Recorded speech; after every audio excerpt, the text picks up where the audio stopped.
La RSTM est une entité panafricaine au service de 15 pays francophones de l'Afrique de l'Ouest et du Centre, dont 8 sont membres du conseil d'administration.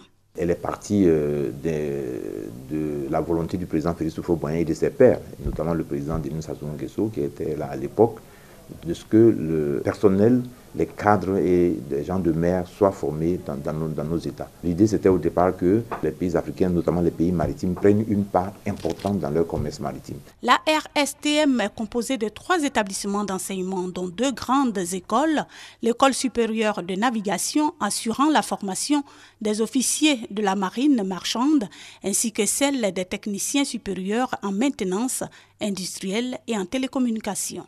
La formation que nous faisons ici est similaire aux formations qui sont réalisées dans toutes les écoles qui se trouvent dans des pays figurant sur la whitelist de l'OMI.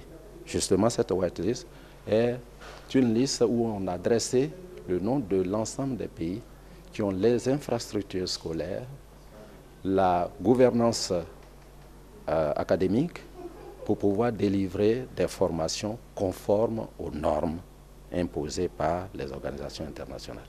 La Côte d'Ivoire y figure. Et l'école supérieure des transports maritimes ouverte au personnel non navigant, à savoir les cadres moyens et supérieurs sédentaires des entreprises auxiliaires des transports maritimes. Nous faisons la formation initiale et la formation continue également. Donc ça donne le perfectionnement. Alors pour accéder à la formation initiale, vous devez être détenteur du baccalauréat. La nouvelle école naît du besoin d'assurer efficacement la sécurité et la sûreté dans le golfe de Guinée. C'est l'Institut de sécurité maritime interrégional. Au niveau de l'ISMI, nous traitons de 2 problématiques.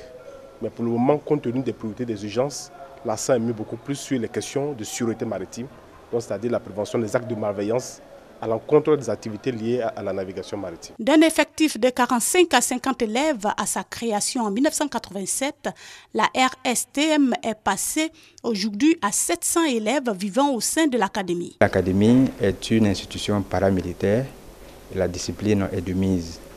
Et à cet effet, nous avons des surveillants qui sont de la Marine nationale, qui sont également avec les élèves ici 24 heures sur 24. Pour assurer la discipline au quotidien. Des élèves satisfaits de leur formation. Mon métier, c'est de conduire un navire. Et je pense que l'académie m'a donné pratiquement toutes les méthodes et toutes les aptitudes pour pouvoir conduire aujourd'hui un navire. Et je me sens apte. Si je sors d'ici, je peux exercer un peu partout. Et cela par rapport à mes performances aussi et mes compétences. Située sur une superficie de 33 hectares avec une allure imposante, l'Académie régionale des sciences et techniques de la mer rencontre néanmoins des difficultés. Seul notre pays, la Côte d'Ivoire, est à jour de ses contributions. Donc il y a les difficultés financières. Aujourd'hui, la demande de stage est plus forte que l'offre de stage. De telle sorte que nous avons été obligés, à notre corps défendant, d'arrêter la formation pour les navigants ivoiriens. À ce niveau. Le ministre des Transports, M. Amadou Koné, a déjà rencontré les entreprises, les armateurs pour trouver des solutions à ce problème-là. Des difficultés qui certainement seront résolues pour que la RSTM, qui se veut une entité de formation par excellence au métier de la mer, le demeure.